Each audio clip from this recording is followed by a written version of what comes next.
Hello everyone and welcome back to EverlastCyber.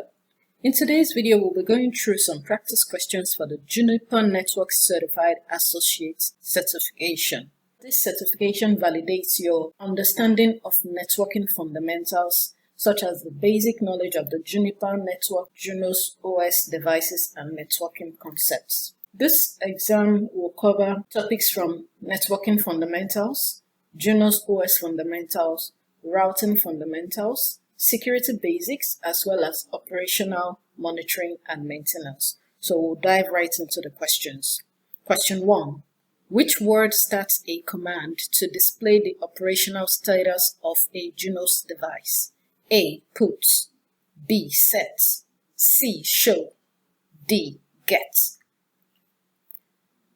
Option A, put is not a Junos command. In some programming or API context, the put is a command that is used to update or upload data. However, it is not used in Junos for device configuration or status commands. Option B, in Junos, the set command is used to configure or change settings on a device. For instance, if you want to set the IP address, enable interfaces, or add routing information, you would use the set in your configuration mode. In option C, Junos OS commands that begins with the word show are used to display the operational status and current information about the device, such as the configuration details, the routing tables, or the interface status. In option D, get is not a Junos command for operational status or configuration. In some systems, get can be used to retrieve information, especially in REST APIs, but it is not used in Junos. So our answer here is option C. The commands that begins with the word show are used to display the operational status and current information about the device. Question 2. Which command prompt indicates that you are in operational mode? A. User at router ampersand. B. User at router hash. C. User at router percentage. D. User at router greater than sign. Option A is not a valid Junos prompt because the ampersand symbol is not used in Junos command prompts. Option B, the hashtag prompt appears in configuration mode. This is the mode that is used to make configuration changes to devices, like when you want to set up the interfaces or when you want to modify the routing protocols. So to enter configuration mode, you would use the configure command from operational mode. However, the question is asking which command prompt would indicate that you are in operational mode. In option C, this prompt indicates the Unix shell mode. It is used for low-level Unix commands and file operations. While in option D, the greater than prompt indicates that you are in operational mode, and from there you can run commands to monitor the device, check status, and troubleshoot. So our answer here is option D. The operational mode is where the show commands and other non-configuration commands are available. Question 3. Which layer in the OSI model is responsible for translating frames into bits? A. Application layer. B. Physical layer. C. Data link layer. D. Presentation layer. Application layer is the top layer. That's the layer 7 of the OSI model, and it is responsible for providing network services to end-user applications. However, it does not handle the translation of frames into bits.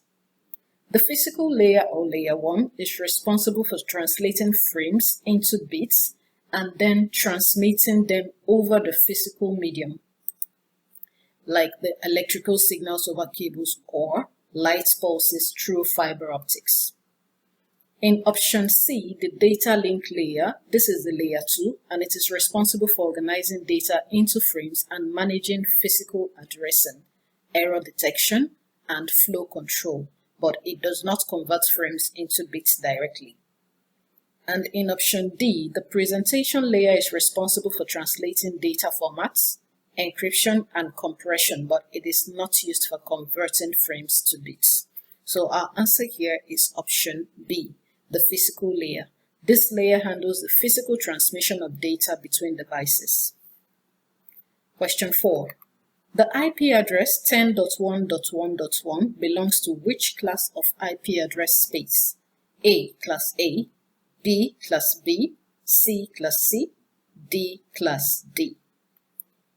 Class A IP ranges from 0.0.0.0 to 127.255.255.255.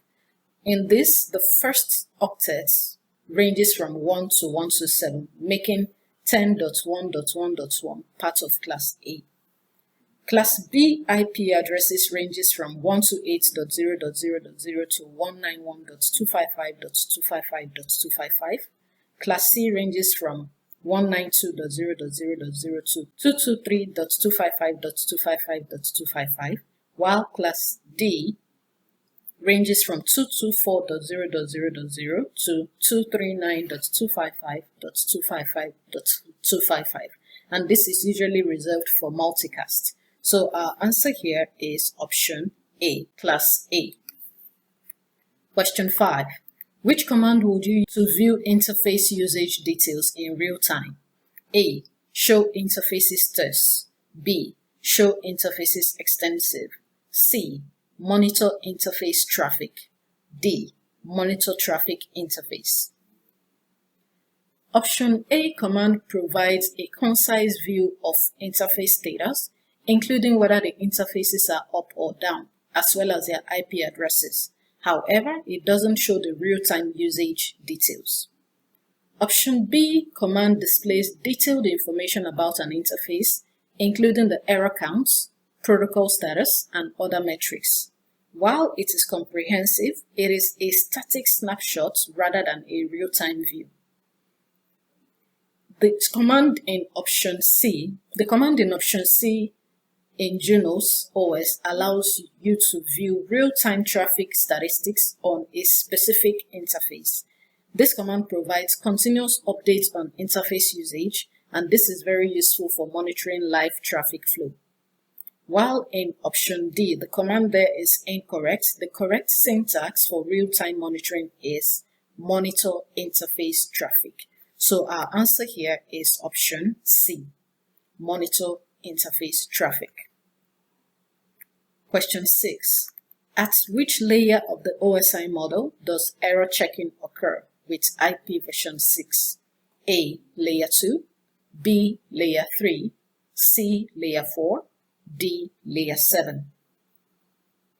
In the OSI model, error checking for IP version 6 occurs primarily at layer 2, which is the data link layer. This layer is responsible for ensuring data integrity at the link level through mechanisms like checksums in protocol like Ethernet, and the IP version 6 does not include a checksum in its layer 3. Instead, it relies on the lower layers to handle error checking. Although IPv4 includes a header checksum at the network layer, IP version 6 does not include this. In option C, the transport layer, which includes protocols like TCP and UDP, performs error checking using checksums in the TCP or UDP header. However, this is end-to-end error checking rather than link-specific error checking. In option D, the application layer does not handle error checking for network transmission. It only focuses on application-specific functions and data processing. So our answer here is option A, layer 2. This layer is responsible for ensuring data integrity at the link level through mechanisms like checksums in protocols like Ethernet. Question 7. Which statement is correct about the forwarding table? A. The forwarding table is stored only on the PFE. B. The forwarding table contains all known routes. C. The forwarding table is stored on both the RE and PFE. D. The forwarding table is stored only on the RE. For option A, This is incorrect. Although the PFE uses the forwarding table to make forwarding decisions, the table is initially created by the RE and then distributed to the PFE. The RE is the routing engine, while the PFE is the packet forwarding engine. In option B, this is also incorrect. The forwarding table contains only the best routes used for forwarding traffic, whereas the routing table on the routing engine holds all the known routes. In Junos, the forwarding table is stored on both the routing engine and the packet forwarding engine. The routing engine is responsible for building the forwarding table based on routing information, and then it pushes the relevant forwarding entries to the packet forwarding engine. The PFE then uses this information to forward traffic efficiently. In option D, while the RE creates and manages the forwarding table, it must also be stored on the PFE for actual traffic forwarding. So option D is incorrect. The correct answer we have here is option C. The forwarding table is stored on both the routing engine and the packet forwarding engine. Question 8. Which routing instance type is used to facilitate filter-based forwarding? A. VRF. B. FBF. C. Forwarding. D. No forwarding. The VRF, or Virtual Routing and Forwarding, is used to facilitate filter-based forwarding in Junos OS. VRF allows the creation of multiple virtual routing tables within a single device, and it enables different sets of routing policies and forwarding behaviors. For option 2, filter-based forwarding is not a routing instance type. It rather refers to the methodology of forwarding packets based on specific filtering criteria. In option C, forwarding does not refer to a routing instance type in Junos OS. This also applies to option D. No forwarding is not a recognized routing instance type. So our answer here is option A, the VRF, or Virtual Routing and Forwarding. This capability is essential for separating traffic based on defined criteria, making it possible to implement filter-based forwarding where packets are forwarded based on policies rather than just traditional routing table lookups.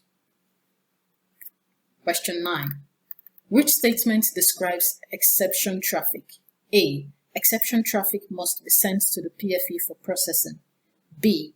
Exception traffic enters one ingress port and is sent out multiple egress ports. C. Exception traffic is rate limited on the internal link to prevent DOS attacks.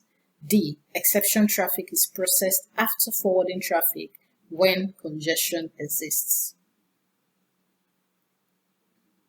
For this, our answer is option C. In Junos OS, exception traffic refers to traffic that requires processing by the routing engine, as it cannot be handled directly by the packet forwarding engine. To protect the routing engine from being overwhelmed and to prevent potential denial of service attacks, exception traffic is typically rate limited on the internal link between the PFE and the RE. So that's why we're going with option C. Question 10. Which configuration parameter on a Junos device alters the default next hop resolution behavior of a static route? A. No re-advertise. B. Resolve. C. Preference. D. Passive. The no re-advertise parameter is used to prevent the route from being re-advertised to other routing protocols, but it doesn't affect next hop resolution. The resolve configuration parameter alters the default next hop resolution behavior of a static route on a Junos device. When the resolve option is specified for a static route, the device will actively attempt to resolve the next hop to a reachable address, thereby allowing for dynamic address resolution in cases where the next hop is not directly attached. The preference parameter sets the preference value for the static route, and this influences route selection when multiple routes exist. While the passive parameter is used to configure a static route that does not actively send or receive routing updates. However, it doesn't impact how the next hop is resolved. So for this, our answer is option B, the resolve configuration parameter. When this option is specified for a static route, the device will actively attempt to resolve the next hop to a reachable address. Question 11. What is the central processing component of the forwarding plane? A. PFE, B. RE, C. Junos OS, D. Forwarding table. The packet forwarding engine is the central processing component of the forwarding plane in a Junos device.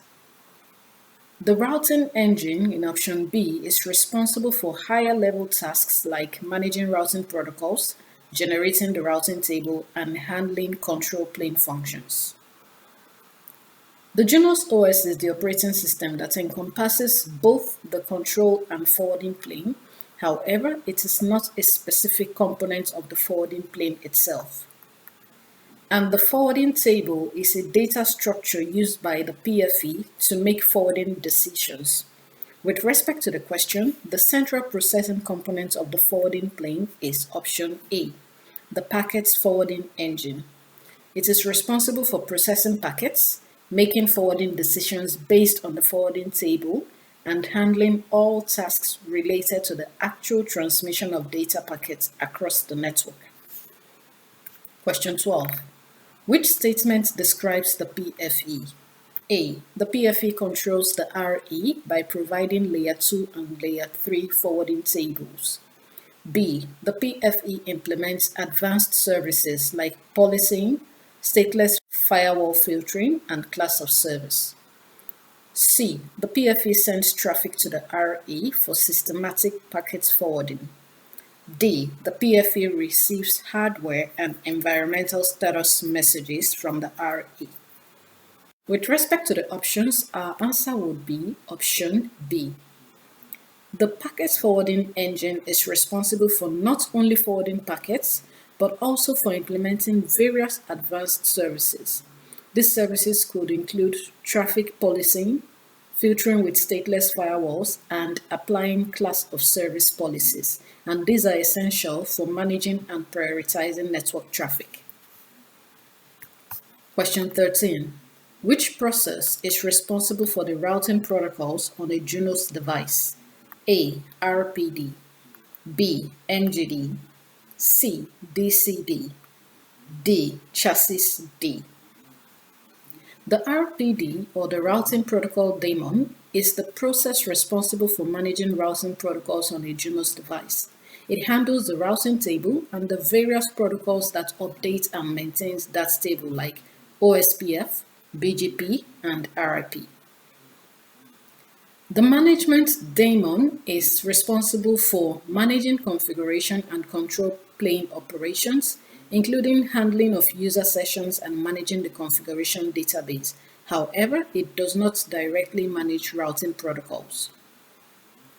The data collection daemon is responsible for collecting data for monitoring purposes like performance statistics. However, it doesn't handle routing protocols.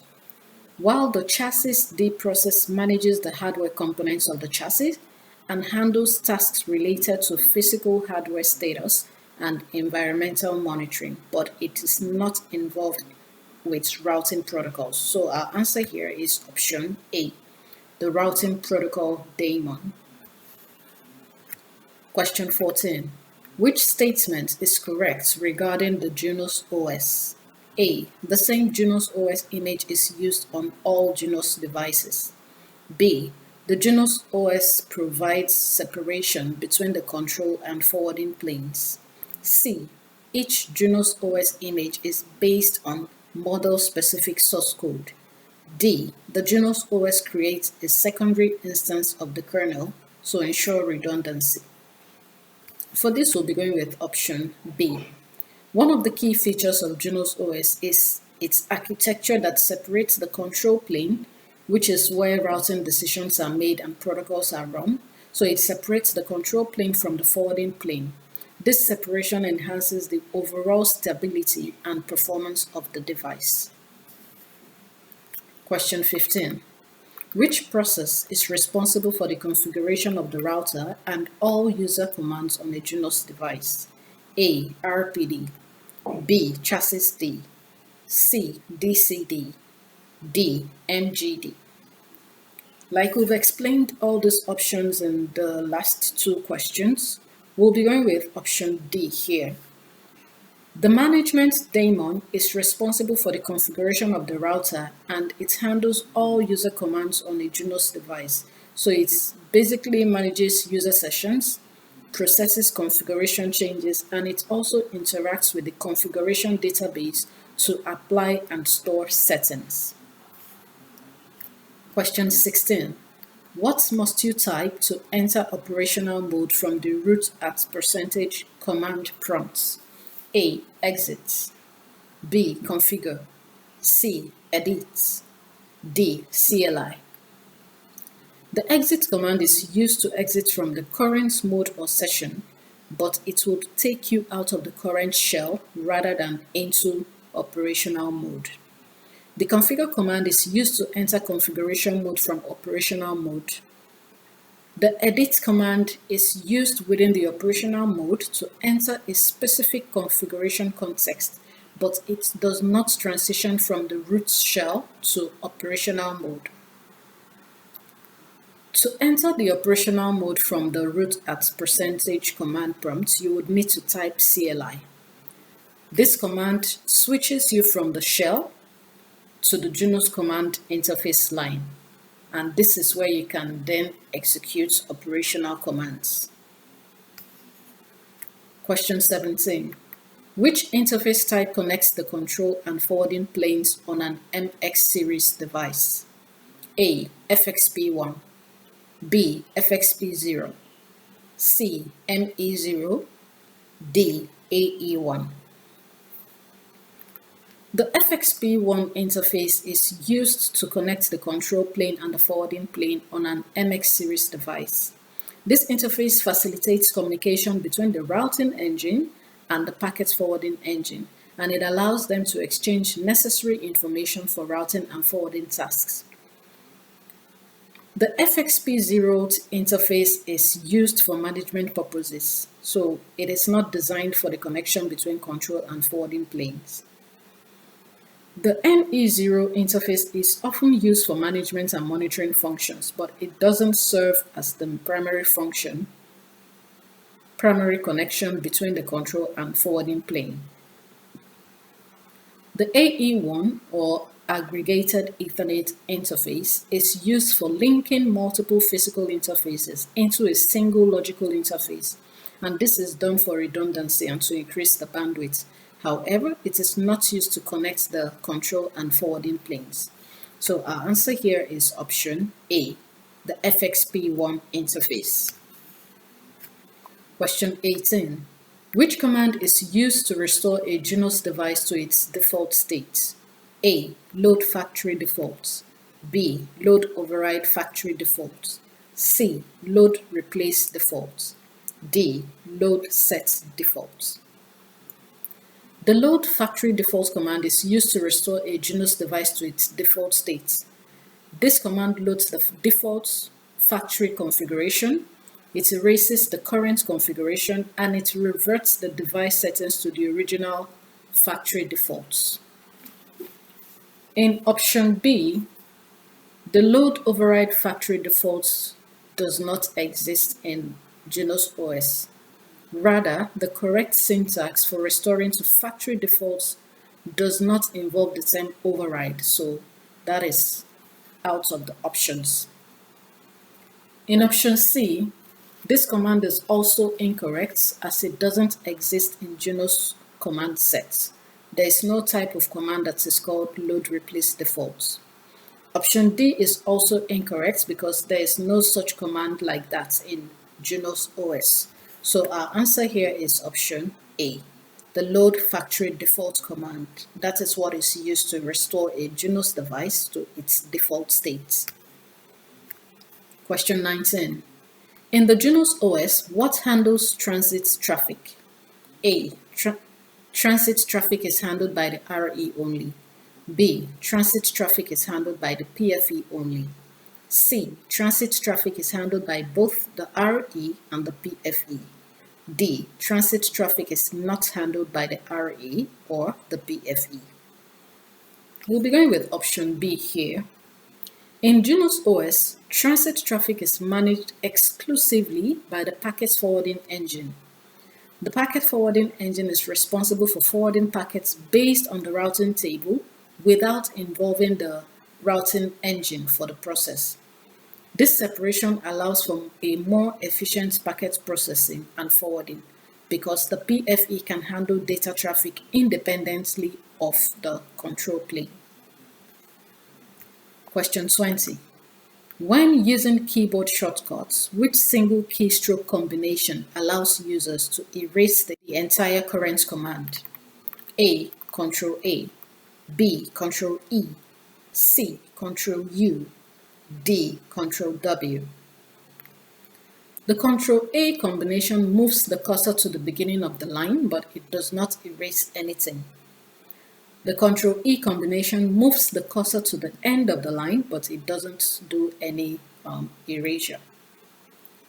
The Ctrl-U command will erase the entire current command line from the cursor position to the beginning of the line, while the Ctrl-W command will delete the last word typed in the command line, but not the entire command. So our answer here is option C, Ctrl-U. This will erase the entire current command line from the cursor position to the beginning of the line. This brings us to the end of the question and answers video for the Junos certification exam. Don't forget to like, comment, and share, and also hit the subscribe button so that you'll be notified when our next informative video will be dropping. Thank you for watching, and I'll see you in the next video.